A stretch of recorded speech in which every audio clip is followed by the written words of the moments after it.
Good morning, everyone, once again. Morning. Thank you for being here. Today is July 16th, 2025. And you are attending the Blue Ribbon Committee for People with Disabilities. And I'd like to call a meeting to order, please. Thank you for being here this morning. We don't have a quorum, but there's a few longer that are going to need to discuss. First item that we have is the approval of minutes. The one for May 21st, and you should have them. You go to, and take a look at them and make sure that they reflect the meeting that you attended. I have June 18th. Thank you. June. You on May 21st? Thank you.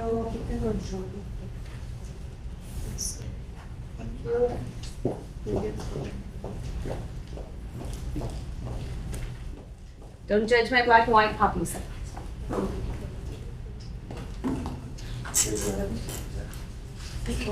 It's the information that's important to my client. Yeah. Watch what you're doing. Oh, it's so tough. You're right.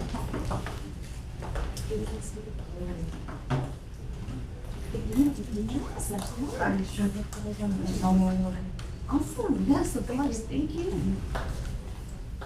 You should have something. Okay, it's done. I'm eating a granola bar, do not, so then I'm eating a granola bar. So they're missing out. I don't know, and it's I think I look like. Just send them in this building. He texted him now, he's like,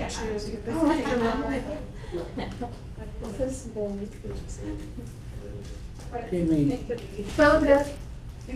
Mm-hmm. Oh, wait, let's change that. Yes, because that was the next one. So we don't know. Because she said to the next one, so this one's the one. Which one? June 18th. This is Gemma. This is the one we were doing today. That's the one. I need to break that up in there. So it's the. No, let's see what I see. Okay, so the minutes you're reviewing are the ones for June 18, 2025, not May 21st. Sorry about that.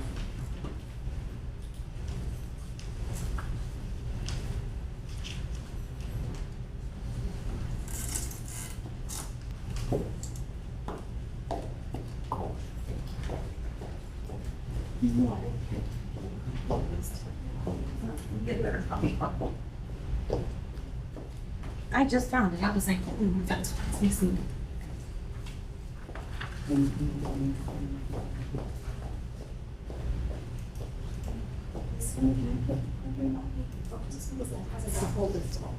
Oh, yes.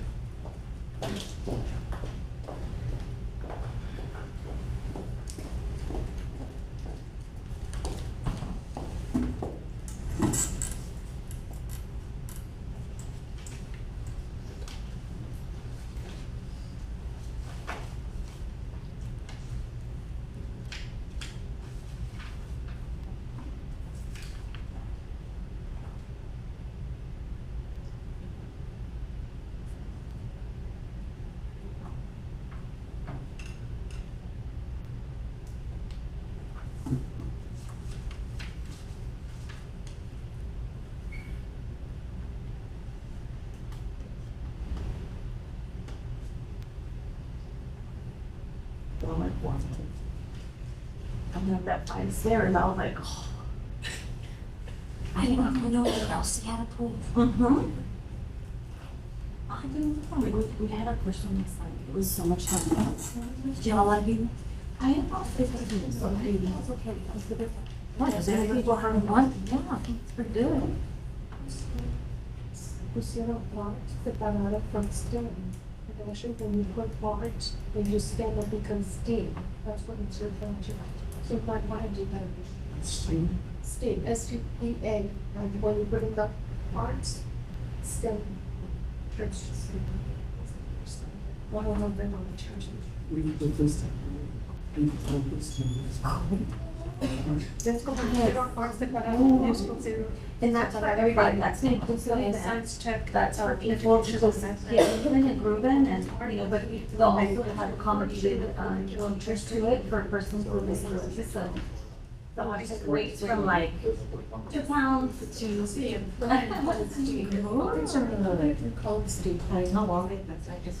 supposed to separate with or advance it? I know, it looks like I'm showing off with all my It's answers. supposed to be in curriculum, it's referred to as sleep. Because you're using the arts. The A is the arts.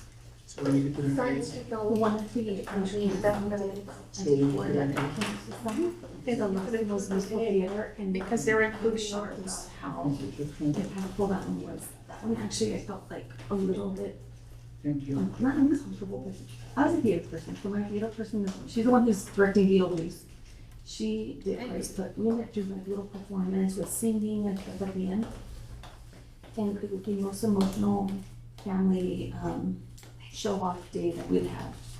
So, thank you. And it's some parents said, I never thought, like, I never pictured my kid in this space doing this. And it was actually, it was after only a week of like practicing and rehearsing. Is that the subject? It was rough, but it was so fun, it was so emotional. And I was, like, moved by that because, Yeah. you know, it's like all creating these opportunities that people would have otherwise, you know. And it's a mixture, it's not just, So we it's- have autism, I had TV that just had me, I had all kinds of stuff, you know, all kinds of things that were like trying to navigate, and it was great. Well, that's not nice. Excuse me? Are you trying to avoid time? Well, the lady who directs Beetlejuice, the director of Beetlejuice, she was my director for my musical theater camp. Last, You could say the camp focused on. and it was very exciting because we had a family show, on all the camps we've had like a family show off stage on Fridays. And that one felt a little thrown together because we had a week to pull together a performance, right? And, where does she have the time? I know, I tried to get her to do it earlier in June, she's like me, a theater, she's like, we can do it all, I'm like, okay, girl. So we were, cause you can, yeah, we did, and it was the most emotional of the family, show-off days that we had. That's amazing. It was beautiful. My son played Charles in Beetlejuice. Oh, really? Yesterday was the opening. The opening day, I heard it went great. Yes, it was nice. She was, stressing last week, I'm like, me and her mom were like, why do you do this? I already know, I used to do this when I was writing, I used to do this and things like, I just thrive in the chaos of stuff. And so, other people struggle and I struggle, but it's my jam. And with Gigi thinking, she'll have 10 things going on and it works for her. It's really nice. I invite everybody to go. How are you? Hello. A copy of all the time. Thank you.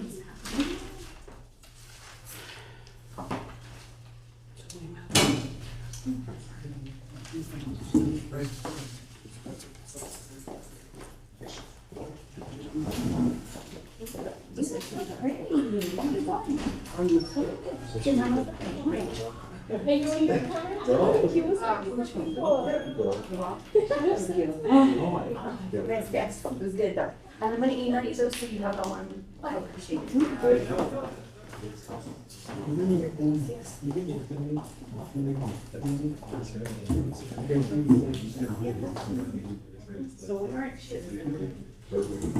So maybe I showed up, they have a problem.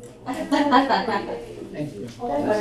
Yeah, thank you. Only the one sorry where I had a patient and. Cecilia, are you there? Ceci. She's not here. Oh, she is. All laughing and smiling and. So Dr. Ruthinger and I have a question under adaptive summer camp. It says something to the effect, weeks focused on arts, STEM and musical theater. What is weeks? Hello? Yeah, what does the word weeks mean? Well, those are my Hold on a hands. second, I'm hard time hearing you. Go ahead. Yeah, so what does that mean? I don't know what that, we're trying to Okay. interpret what that means. Weeks, On the weeks notes. focused on art, STEAM, and musical theater.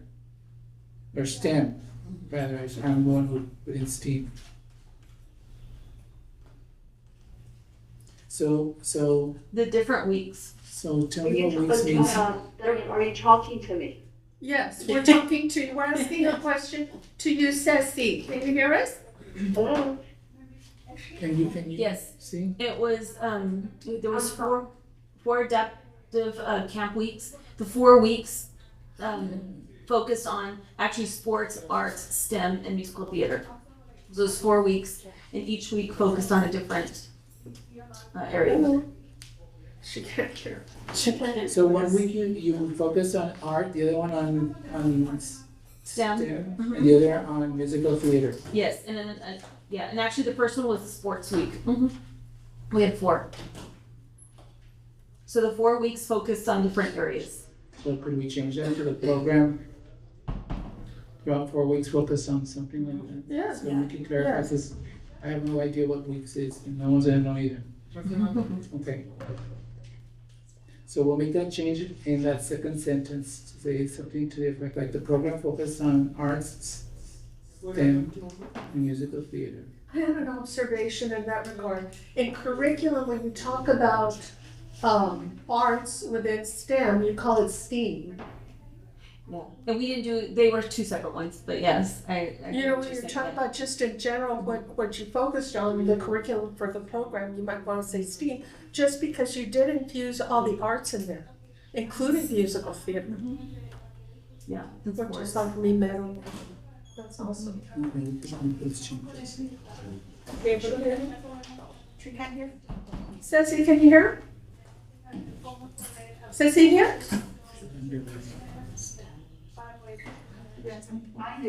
I mean, it's really good. I'm so sorry about that. Can you hear us? Barely, for some reason I'm finding it very hard that connection. Go ahead, talk to me. Okay, so letter D under adaptive summer camp, arts and recreation. That second sentence starts with weeks focused on arts, STEM, and musical theater. Can we change it to make it more clear and more coherent to say something to the effect like the program focused on art, Yes. STEM, and musical theater? Okay. See? Okay, thank you. Okay, perfect. Thank you, Ceci. I'll make the notation on that.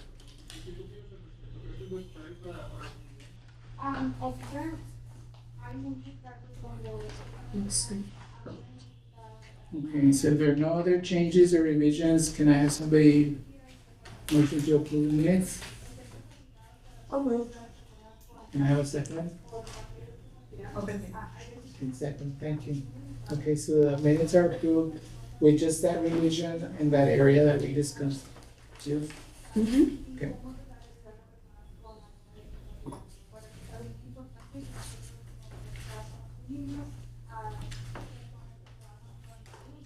Any public comments? No public. Number 4, discussion possible action regarding update regarding contact with child neurologist from Corpus Christi, secure a telephone conference with the update. This was new news last month. It's old news now, but Ms. Olivia was in the process of speaking to the neurologist from Corpus Christi on which day she might be able to rather lock her in to make sure that she would be able to come to the radio and do a presentation to the Radio Medical Society. So we're still in the process of identifying when she might be able to do that. Yes, I have an update from her because she was not here today, right? Okay. I wasn't able to join. She said, she spoke with Dr. Johnson, and did not get permission from her boss at Driscoll, that they don't want to feel like, you know, there's doctors here in Laredo and we're stepping on their toe, that they're stepping on the toes of the Laredo physicians, which I don't think that's the case because they're specialists, right? So I'm gonna talk to Ms. Orduño again and circle back with her, and that she has left several messages for the DA, as she had asked me to follow up too, and I did. So the calls are in, and we're just waiting to get a call back, so that's the update there. Did the call the DA also include a phone to the sheriff? She didn't mention the sheriff's department. Because we discussed, we'd include both. Okay. I will put that on my notes. Yeah, and the sheriff's department was just like the same thing we did with the. Yes, with with the the department, just getting the update, because there seems to be some concern about when people get arrested or detained by the Yes. sheriff's department and the process of going through Yes. the jail and so. Okay, I'll get with her and we'll work on it. So that covers all business new, okay, so those things, those two items are still pending. We go on to new business, which is discussion and possible action regarding PRC yearly strategic plan. This was something that we said we were gonna come back to every month if we could, just so that we can see if there's any other elements or items that we feel are important at that time to look into so that we can update our strategic plan. So I don't know, I guess I'm asking right now if there's anybody who has anything of concern or interest that we can include in our strategic plan. Yes, ma'am, go ahead. I don't know if this would relate, but we're working on a navigation flowchart for a parent or the school or the pediatrician. If they suspect ASD, what happens next? So we want we're right now researching what each entity does, like ECI, school districts, the pediatricians, trying to figure out what they do, what steps they take, where they refer, what are the pipelines that these kids are going into to get their diagnosis, and then what happens after. So it's kind of a big project, but that's something that we're trying to start doing. So is that primarily with the school districts? We want to find out ECI.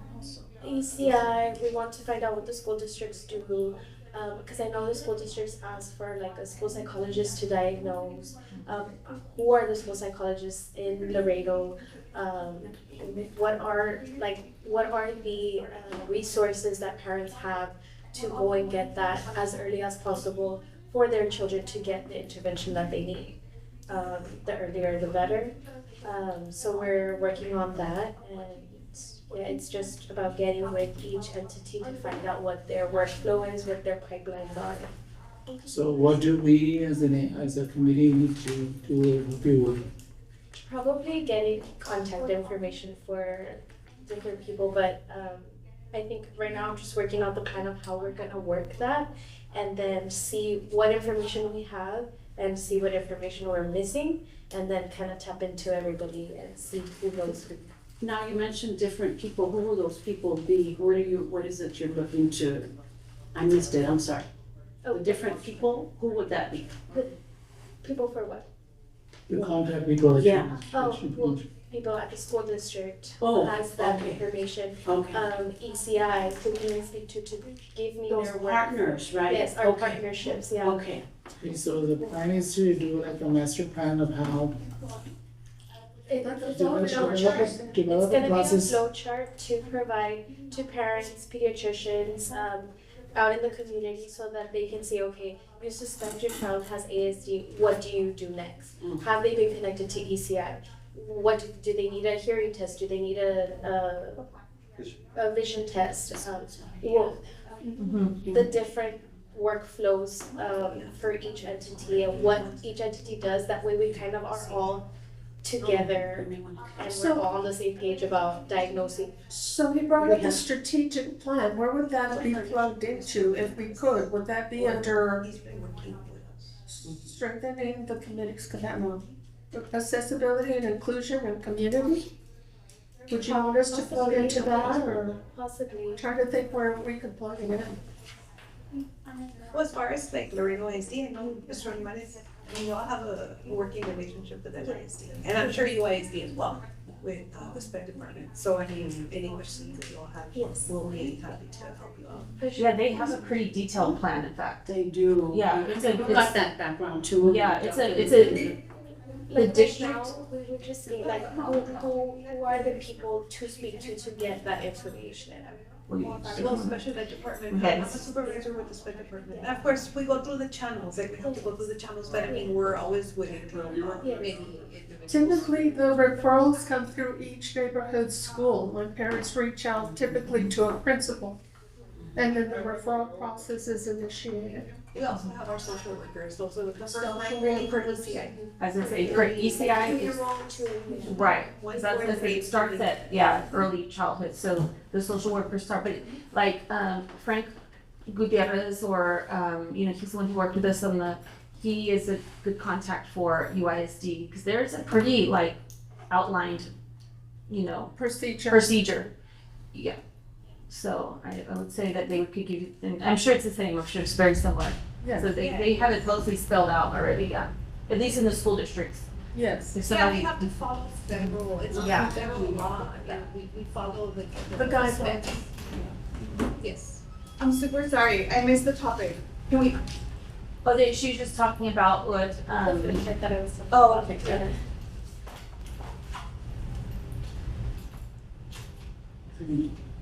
So do we hand that out?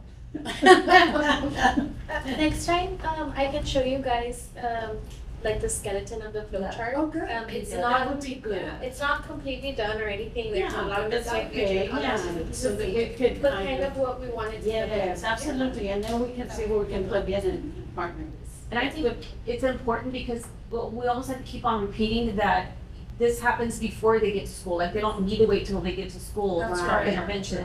That's Even right. though we keep on Title hearing parents V think is they have to wait. from 8 Yeah. to 0, the Yeah. age is 0 to 21. And I think that is a good point, it's like, also it takes away the fear of the process a little bit. Right. That's, when we refer, that's part of it, we talk about the whole process so that they sort of are able to absorb it as it's happening, so I think that's great.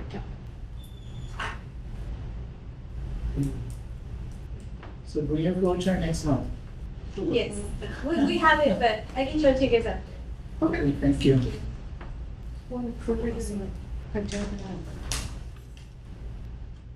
Any other item that we would like to discuss for the yearly strategic plan update? No? No. So then we move on to number 5, presentation and reports update on public health autism surveillance program by Teresa. Teresa, I don't know why I was gonna say that, sure, Teresa, almost Teresa. So we had our event to release our data to the community, and it went really well. We had 2 speakers. We had Dr. Laura Hernandez, who's a school psychologist, and she was able to answer a lot of the community's questions about the process when you suspect ASD in your children, so that was great. We also had Dr. Oscar Vidales, who presented on trauma relating to kids with ASD, and he comes from Austin, and they provide a free service, which is therapy, for kids who have experienced trauma. So he did mention to me that several families got to sign up for free services for their children. So that's really great. And like I said, the navigation flow charts that we're working on is something else, and then I'll let Alonso. Okay, sorry, never mind. Okay, we did receive data from Driscoll. So that's including Webb, Brooks, Duval, Jim Park, Maverick, Start, and Zapata County. So our data is expanding into different counties, which is also really good. I don't know if you have any remarks. I'm so sorry, I missed what the And update was. the- But yeah, so what this special was saying is we did have some more data come in for this surveillance here. It was just Children's Hospital, so that was great because they cover basically Corpus down here in South Texas. So the 5 counties we're looking at currently right now, the ones that missed, that I almost mentioned, we got that for that. So we're actively waiting for them. We have some members on vacation that they're gonna send us login, so we can go ahead and start looking at data for this next surveillance year. And then currently right now, we have our, our different partnerships that are at different stages of the process, but hopefully soon we'll be able to access that data. And go with LASD, for instance, we should be going by early next month, and then we have a meeting in Duval for the industrial co-op that they have there with, I believe it's San Diego, I'd rather cities, but it's in San Diego.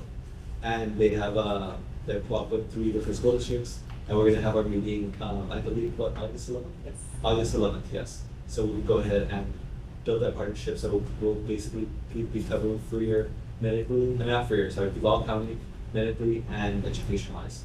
So it's a slow process, but we're still beginning.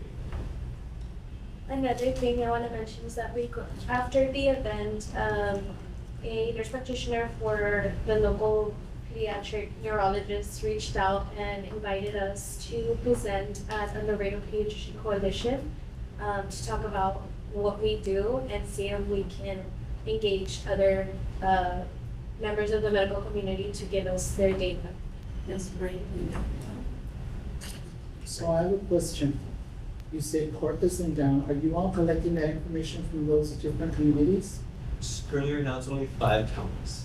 So it would be Webb, Brooks, Hogg, Zapata, and Duval.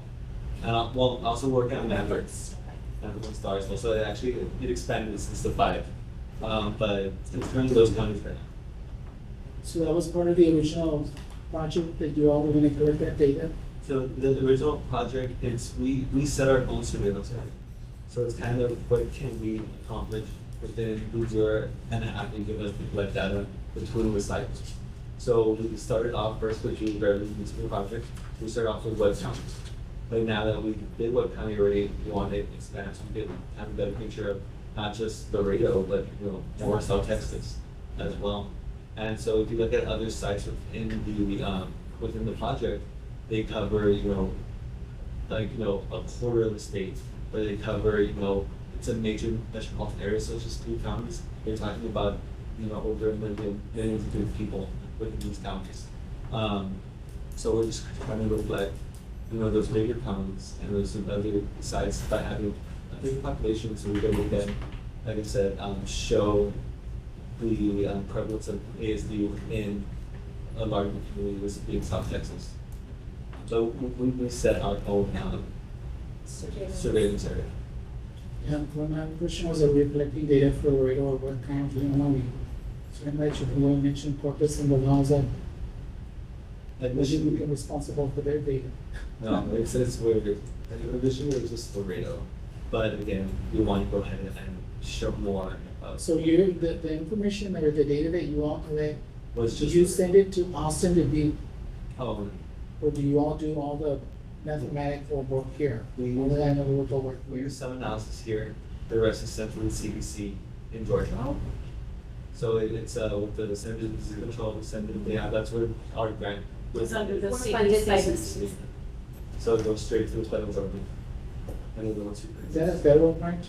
Yes. Good luck. We may get to the bottom. Yeah. So we've had concerns and as of now, everyone's good. That's why initially at the beginning of the year, we had. So are there any signs that this presidential administration is thinking otherwise? Well, hopefully not. Right now, I know that the director of the Health and Human Services is particularly interested in autism, so hopefully Yes, that's true. this grant won't be touched. And it's still to ages 16? It's 4, 8, and 16. 4, 8, and 16.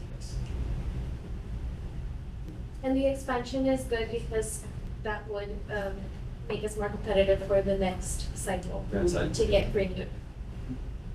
And I don't think we've met, have we, ma'am? The lady in the pink. Hi, Hi. my name is Lali Zamora. I am the founder of Shining Stars Learning Academy. I work with children from 0 to 5 years old, so I represent, I have a preschool. So I have an acquaintance who issued out a message on Facebook asking people who were maybe interested or have a different point of view for this committee to show up, so I just showed up. Yes, but this is what I do. I work with children 0 to 5 years old. And for What is me, your name again? I'm sorry. Citlali Zamora. And for me, it was important to be here because I wanted to kind of give a different perspective, being that we work with children very early in the stages. And it's also important for us to kind of be better educated and also assist parents on where to be able to refer them when we do come into a case where a child does have a disability or something that we suspect is a disability. I want to make sure that we do whatever is in our power to provide that service. And in order for us to do that is I have to know what's out there and I have to continue to learn about what resources are available so we can continue to refer. As of right now, if we use our current procedures, if we do suspect that a child has a disability, we go through a chart it's a checklist from the Children Learning Institute. We use that checklist, we give it to the parent, we ask them to give it to the pediatrician, and then we start pushing in the ECIs.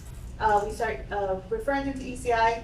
The only problem that I was talking about earlier is that once we get to 3, and the parent decides not to take them to the districts, we don't know what else to do because they're no longer receiving the therapy, they no longer qualify for private therapy, so we are left kind of with our hands tied that we have no other service to provide.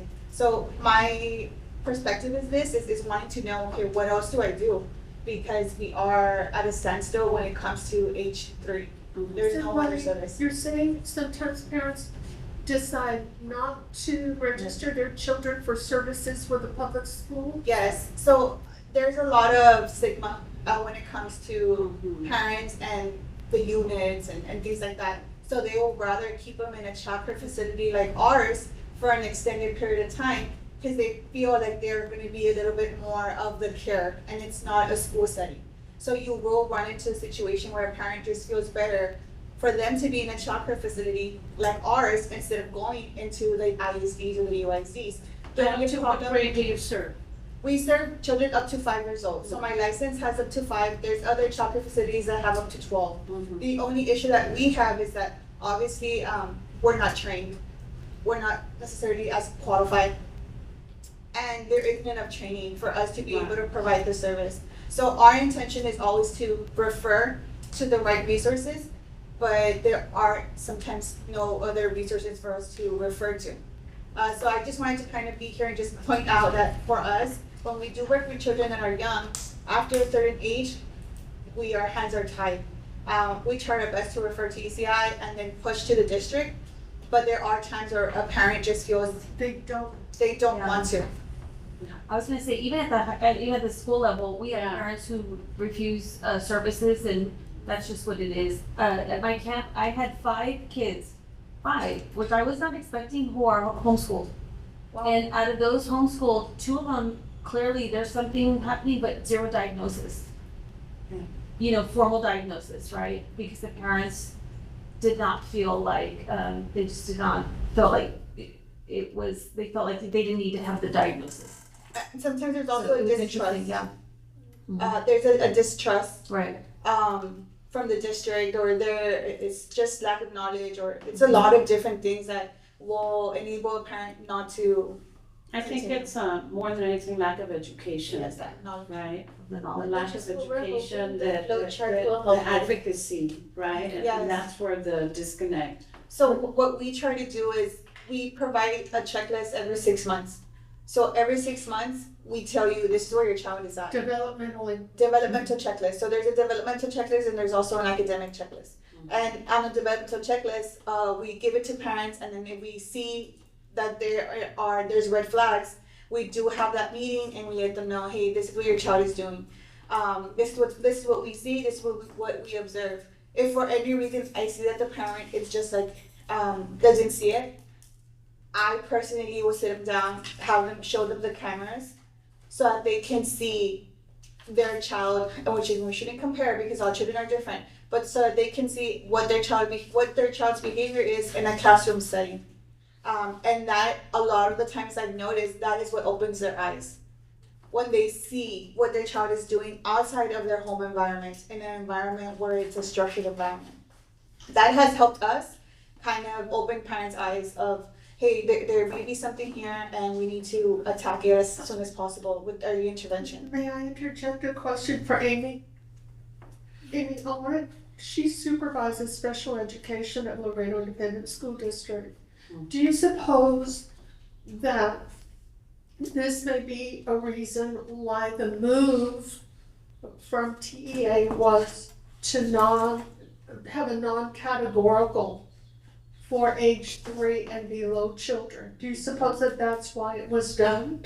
It could be because, I mean, they're still, at that The age, stigma. they're still developing. So I think we want to give them that opportunity The to opportunity. see how they do, especially, well, hopefully they do enroll in school, and then that way, That like us as a district, I mean, our population in special ed at LISD has grown dramatically. Yes. Over the years that Especially I've been since there. COVID, we have. So we have a lot of children that are being evaluated and they're qualifying for whatever it is, you know, with whatever disability they have. So they're coming into the program and the parents As are Hannah wanting mentioned- the services. And that- mentioned as non-categorical. I would Up think as a until the age of parent, 3, I would think as a parent, and then that, 6. that would be for me, I think if I were in that situation, I think it would be, I don't wanna say easier, but perhaps not having the stigma of a label, at least at the beginning, but getting the services for the children. You know, I think I'm glad to see, because when I was working as a diagnostician and administrator at special ed, we did assign spectrum disorder at age 3 to get them the services. So I'm happy to hear that it's been changed to non-categorical, because that would encourage perhaps, More parents. yes, to get the services. Because I can tell you, as a parent, it does affect, Yeah. especially for the higher functioning, the autism, the level 1s, you know, because then they grow up like my son, and I'm having such a difficult time trying to get him to accept his diagnosis, because he refuses to acknowledge that he has autism. And so when we talk about it, you know, I try to get into his, you know, thought process, and it's because people treat him differently. And because, you know, he tries to, you know, reach out and you know, people are, oh, he's autistic and, you know, don't want to have anything to do with him. And so if we had non-categorical back then, I think so too. You know- I think it would be maybe better. yeah, because these are the problems you face later on in life when, How does non-categorical affect SSI and disability? Because I feel like SSI, like having their disability once they're adult, is their backup to be okay. Let's say if their parents are not, no longer in the I picture, how are they gonna understand take care that of at themselves? age 6, they're given a diagnosis, is yeah, that correct? this is just up to a Yeah. certain age, yeah. Oh, okay, okay. The non-cat is only up to age 6. And before they turn 6, we are doing another evaluation. The diagnostician will evaluate, Oh, and okay. the psychologist will also see the child. Yes, that way you they know, can it's give them an 6. appropriate label. Before it used to be 5.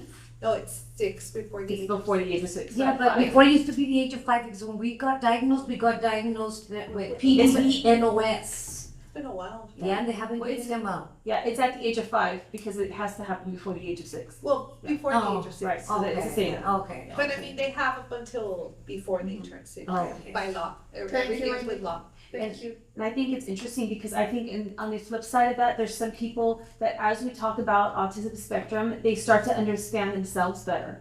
You know, so you've had some adults who find that all along maybe they were, you know, they thought there was something wrong with them, and all along they were just working, you know, a different way, right? And so it's interesting because at the flip side of it, we see people who are older getting diagnosed, and to them everything now makes sense. It brings it into perspective. Yeah, it's interesting. I wish we lived in a world where we were so right? inclusive It wouldn't matter. that we Right. understand that all of us have something, Yeah, you know, I agree. it's tough. it is tough. I agree. So I have a quick question. We work with children ages 0 to 5 years old, and our goal is always to refer. But there are other operations that do not do that, that they will keep them. If the parent or if the child care facility or the parent decides to keep them, what resources are there available after they turn 30? my main point, my main like reason to be here is that I need to know what to do. And I also, I don't speak on behalf of everybody else, but I wanna be able to be knowledgeable in that sense, so that I can relay that message to the 60 other operations that are out there. So are there any other resources after the age of 3 if they decide not to enter the school districts? Don't they have Was until? ECI there? What's it? ECI is up to 3. So 3, oh yeah, so after the age of 3. After the age After of the 3. age of 3. I know there's Head Start also, but I don't know if that, because I know that even in our program, sometimes the social workers tell me, no, the parent opted not to send them to school. They're not gonna register them until they're gonna go to kinder or Right. whatever grade. So I mean, maybe that's an option, but as far as resources outside our setting, I don't know. I mean, I'm not. I don't think there is any. Yeah, After that's why I ECI. so Do you want like I know continue with therapy? Continue therapy. APAs. Oh, because a lot of them, they're under Medicaid, so they go to private therapy. We have a lot of See, them. that's what I was thinking, So that- insurance So, and things like, like that. my parents are not under, they don't know where else to go. They're And not sometimes under, they're they're not under what? they're not receiving Medicaid, so they have private insurance. Well, they If have, you're they private pay insurance. private insurance. There's no, I don't know how familiar, I'm not super familiar with private insurance, but they don't approve a lot of things. There's a lot of things that they don't. yeah, private insurance is. So I was looking for like a resource that is Yeah. free. See, so her question is, those kiddos that parents don't want them to continue Where should the we refer regular, her? like into the TCS, right? These are. Kind of like the services this Yes. gives, but private. But the only thing that makes any sense, or that I would say, is if they have private insurance, then they go get some help that way, and that's just it. I think Roots Call, they Yeah. do accept private insurance. And they have like a lot of like different therapies, like speech therapy, physical therapy, OT, OMF. Well, in the health I think so. department, that's Carmen's, isn't that Carmen's division that she works with as a, Carmen would be in But the- her age is, what age group is her cousin? I think, And that's, I don't I don't remember the but I age. believe it's like from young childhood to. yeah, I wanna say it's either 0 to 18 or 5 to 18. Yeah. It's something like Okay. that, yeah. She would be a good contact for you. I'll get you her information. Yeah, the health department has a, Mhm. yeah. And then she further like helps give them resources. So I think that'd be Carmen's department. And another thing I also want to mention is training for facilities like ours. If there's any type of training for us, being that we work with children who, that's when we really see the early stages or the early. I understand, Eric, from ACI does the trainings for the, We received. are you registered through the workforce through Yes. childcare? Oh, We So- received these training from Eric. Okay. Anything besides, I was looking for anything besides That ECI. we're aware of, I don't I think think so, Carmen at that has age. a training, the occupied training or, Yeah, so we could contact her. yeah, Carmen does a training this year. Yeah. I'll get you her information. Thank you. She probably has even more knowledge. The school district does provide assistance between the age of 3 and Also, they 6. have caseworkers. Oh, yeah. Oh, yeah. But these are for the ones that don't want And to. even the ones, That's even why. the children. like, Yeah, yeah. But If she they need speech she therapy and they're not enrolled, they can still receive the service, the parent will just take them to school. Yeah, they And then enroll they receive into, the service. they're almost like a Yeah. pre-K Like program. Yeah. or things like that. Mhm. So they can still be at home. Yes. Yeah, and the parent will take them for the service. So at the end of the day, okay, my impression is that the Enrolled persons who in need membership help with the school. are the parents. Okay, they need to be informed and educated as to what school districts can do for their children. There's no way that anybody else can replace what the school district might be able to provide. Or the resources they have. Well, And at yes. a cost, that's the thing. Yeah, So at no at least with the cost. school district, you're And so, not getting and so I charged. understand the stigma issue, but because of the stigma, you're gonna leave your child at home without any kind of stimulation or any kind of education or training. Mhm. I think that's the challenge, okay? Because I mean, we're all struggling trying to figure out what happens between 3 and 6 when there is a capacity within the school district to fill that They void. enroll them in our And school. so, Mhm. So if they don't choose that, then they're sort of choosing to go private pay is Or what I it sounds like. Right, Right, like, that's right. I think Private they make Yeah. a choice to have to go out of town. Because the offers. I think they're also not exempt from their role system. And it does go back to lack of, like a lack of knowledge, or lack of, yeah, basically it's a loss of knowledge Denial. from parents, yeah. It's denial. Yeah, it's denial, could be denial. I just, And it's understandable, right? I mean, parents are trying to navigate all of that, it's. So for us, it's that we have to kind of navigate, not necessarily tiptoe around the issue, but just kind of continue to refer, continue to guide them and try to navigate them, so that they can, I don't know, for lack of a better word, open their eyes Yeah. and see that they need to be treated. Those parents like that are very few. Most of the time when we do refer a parent at the age of 1.5 or 2, They're okay. they're okay, but it does take a lot of, it takes a lot from us to But you know get them what, to I be understanding. understand both sides, I understand both sides. Yes, for sure. Or connect them with parents that are ahead of the game, you know, so that they can say, That's a good idea. yeah, you connect them with other parents, you know? Kind of desensitize the What, process for what them. age group does Ms. Ordonio take in her program? Any age? Any age, it's all. Right, that's a good support group for the families for autism. That's good, Diana. Yes, Ms. Ordonio has that, and it's a large group.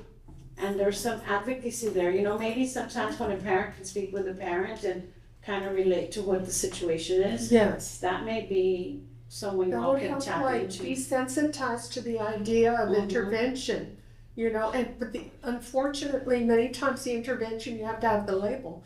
And I think that label is what's so tough. Yeah. Because it's like, yesterday my child was, you know, and then after the label, I understand, it's hard. Well, I do appreciate that, like, these types of meetings, because it kind of gives me a different point of view and also kind of gives me ideas on what to do. So I do appreciate these meetings being held. I didn't know they were being held until I saw that message on Facebook. So if it's okay, can I continue to talk? It's a public meeting, right? And it's posted. yeah, you're welcome, and Yeah. we're happy that you're here. Okay? Awesome, thank you. But your school is a preschool or pre-kinder or It's a something? private pace. We're a privately owned preschool. So, but you all don't market yourself as specialists in We developmental don't. issues? We don't market ourselves as like serving children with special needs or as therapists or specialists. We market ourselves as a public preschool, a private preschool for children between the ages of 0 to 5 years old. So your obstacle is that when they get to a certain age, or when you promote the idea of them going to an ECI or going somewhere else, they refuse. Can you tell me the And- name of your school, please? It's called Shining Stars Learning Academy. Where is it, please? It is 5415 Springfield, and we are in between Carlton and Hillside on Springfield. Just goes to show there's more and more and more and more. And I own one, and we care for 50 kiddos. There's about 80 facilities in Laredo that care for children the same age with the same obstacles. My background comes from licensing. So I used to work for the state of Texas, where I would walk into the childcare facilities to make sure they were following state standards. So what I would do is regulate them. And once I learned, I started doing private consulting, and so I would consult operations like mine. And then I worked for the City of Laredo Health Department, LEDS program, and I learned grants. I learned how grants work, I learned what to do. We applied for a grant. We're very blessed. We applied for a grant that allowed us to open our own childcare facility. And we opened with the idea of being of service. Being that I used to work at the state, I knew what the rules are. I worked for the City Health Department.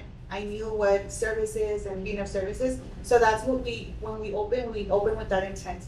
So I want to make sure that I continue to educate myself wherever it is that I need to educate myself so that I can be able to provide the service to parents. Now, other childcare facilities like that, maybe not. Maybe they have a different intention. Everyone has a different mentality on how they run their business. But we are a grant-funded facility, and we're very blessed to have received that grant. Or maybe so, and they don't know about these meetings. They don't know, and because I come from the background of, she used to be my inspector, they'll ask me a lot of stuff. So I'm able to kind of relay the message. So it's also why it's important for me to attend these types of meetings, because that allows me to like, this is what you do, because people do have questions, and they do want to help, but they just don't know how. They don't know how to get started. No. Been there, done that. Yes. I was asking, our chair, if you have the contact information for Ms. Orguno's group. I know about Mr. Dueño's group. I've never met them and I've never attended, but if you have their contact information, that would be great. And the Families for Autism is on Facebook. Okay. Yeah, that's how. I think I just follow him. That's how I know about him. Okay, can we move on? Yes. Thank you for your information. We'll forward you Ms. Oluno's contact information if you don't have it. And, last item is report on family support students and young adults with special needs program. My understanding is that Catherine, I'm glad is not here. No. And Ms. Kathy said that as well. So we don't have anyone to report on that? We love Facebook. Item number 6, any announcements or open discussion regarding? Can I just give y'all a rundown of what's happening in Parks and Rec? We are moving and grooving, y'all. So I gave you this one. I sort of thought, let me put it in a big, this is, this calendar is what we've done in July and what we still have going on in the area of adaptive, inclusive recreation. July is Parks and Rec month, but some of these things are already happening. So this included the angelfish, swim, learn to swim. We had our 4 different camps between June and July. We did have our Sister Cities 5K. We added the Athletes with Disabilities division. That was, very cool. We had the 1 mile walk. We had quite a few people who did their first mile post-traumatic event, post-stroke, post-prosthetic. It was very successful. We look forward to creating all of our runs coordinated by the city. We'll have an Athletes with Disabilities division, and as well as the 1 mile. So every single one of them. And I gave you all flyers for some of the other things happening. So my job is to create programming for kids and adults and to try to make it all work. And so the camps for the kids have been great. We partnered with Ruthie Cal, I know Ms. Jackie's not here, with the respite camp. Ruthie Cal is on point. Okay, they're like the OGs of this for a reason. They came in finally to a big flood of people, and we hosted them at Haynes. It's a little bit of movement to try to get to working with each other and making it all work, but it was fabulous. And it was a lesson for us at Haynes to see what we need to do and how we can improve our facilities and our own education as we're working with just patrons of the rec centers, right? But yeah, there'll be more partnerships in the future. It was great. And that was a 1-day respite camp for kiddos with disabilities. For the parents, it was a day to get away, and it was free, so that was cool. And that has been, it was just a great opportunity to expand and learn. But I want to give y'all a rundown of some of the things that Parks and Rec we've been able to do. We got our adaptive gym open and running. Great. That check. We got our 4 adaptive camps done this summer. That's at Haynes, right? That's at Haynes. Great. Mm-hmm. We had summer fun days, so the camps were just for kids by themselves. I created some summer fun days that allowed parents and caregivers to join their kids, and that was arranged between 6 and 18. So we had a good time with that. And again, a wide range of persons and kiddos with disabilities. We did have our 18 plus pool party. I gave you all a flyer for that. That was yesterday. Our first one was yesterday. It was so much fun. We even added water aerobics. And this is for anyone, guys, who just haven't been in the pool. I designed it for persons with disabilities so that they know that they have a safe space. We did make this for 18 and over so that there's not kids running around. So it just feels. Also, I think sometimes we tend to lump our persons with disabilities who are older with kids, and we want to make sure that they're getting their mature, time as well, and honor that if it works for them, right? But we had everyone from our Down's moms there to we had persons with autism. We had the stroke survivors there. We had a good like mixture of people. All of us did the water aerobics. It's frowned upon for me to get in the water. So then it was funny because by the end of it, I think I was like up to my knees in the water. I was like, look, okay, I'm like partial. But it was so much fun. We had music popping. It was at the LC pool, y'all. If you haven't been there, you don't have to wait for me to go there. They're open from 2 to 7. There's very few people there. It has a long ramp to get in. It's 3 to 4 feet and like it's beautiful. So if you want to get in the pool and you don't want a lot of people, LC main campus is open. It's run by the city. And overseen by Mr. Hernandez, who was fabulous with LC. He's just great. So that's our pool party happening. This is really cool. This Sensory Sensation, y'all, is gonna be a class that we hold. This is gonna end up being a monthly class. This is from a teacher who is a unit teacher. She has worked through some scenarios with her own children, and she's gonna be doing sensory classes. But we're gonna give everyone a snippet of it on July 25th, and they can register for one of the 3 classes. It's an hour and a half, and it'd be parent and child between the ages of, I don't know what she decided after all, because because at the rec centers, it's ages 6 and up. So sometimes I'm wanting to do something younger, and I have to navigate that with the city. And then we've had, go ahead. Sorry, do you always have to use like City of Laredo public buildings? Well, I work with Parks and Rec, so yeah, or rec or the rec centers or the parks, those kind of For things. So insurance purposes, I'm sure too. yeah, it's funky. I think risk management is I'm testing them. I'm testing them new things. So yeah, that's what they're like. And also our goal is to bring people out of their houses. So I do encourage inclusivity. Inclusivity, community, reminding people that, being disconnected hurts our quality of life. It lessens our lifespan. Yeah. So even though I'm doing stuff for kids, there's a lot for kids, honestly, in some cases with schools and stuff, more, I guess, than adults. But I'm looking at that 18 and over group who are sort of either forgotten about or not sure what to do. So creating the pool parties. By the way, we already have inclusive pool time for kids. Somebody's like, what about for kids? Where's the pool party for kids? I'm like, we already have it. I just called it a pool party because I call everything a party. Because you want to bring. So that's what they were like, you didn't do a pool party for kids, but every Saturday between 10 and 12, we've had an adaptive swim time, all summer, by the way. Adaptive swim time. So, and then this is going to be for anybody. This is an inclusive event on the 26th. Bodify's coming to Haynes, and I say bring somebody who's been sitting in their house, or not sure. Bring them to Haynes that day. It's at noon. It's open to the public. It's free, and it's for persons with disabilities. It's for people who just need some support.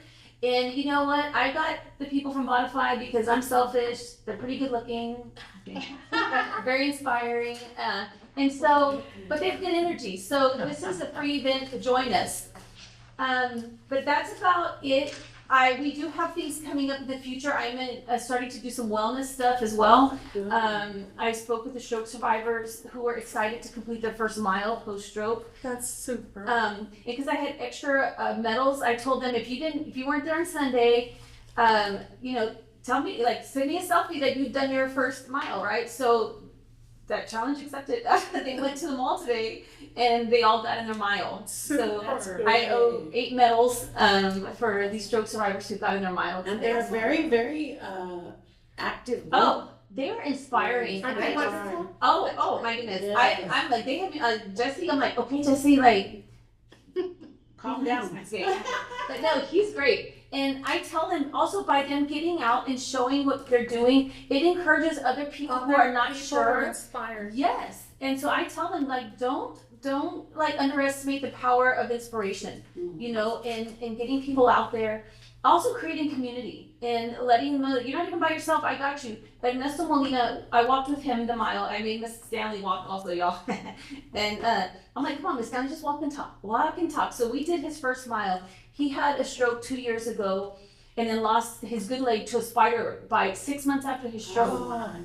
So he's like, you know, he came into Haynes like in February in a terrible wheelchair, but with his prosthetic, it was just so. Horrible. Now let me just say, he is walking with his walker and sometimes off his walker, but he got in his first mile That's post-stroke. fabulous. Isn't that amazing? It was a huge accomplishment. He was so emotional. And there was a guy, Bernabe, who goes to Haynes also. They met each other at Haynes, and he was his guide. So all the athletes with disabilities, whether it's the walk or the 5K, they get a guide. Either they bring somebody or we'll, you know, I send my kids.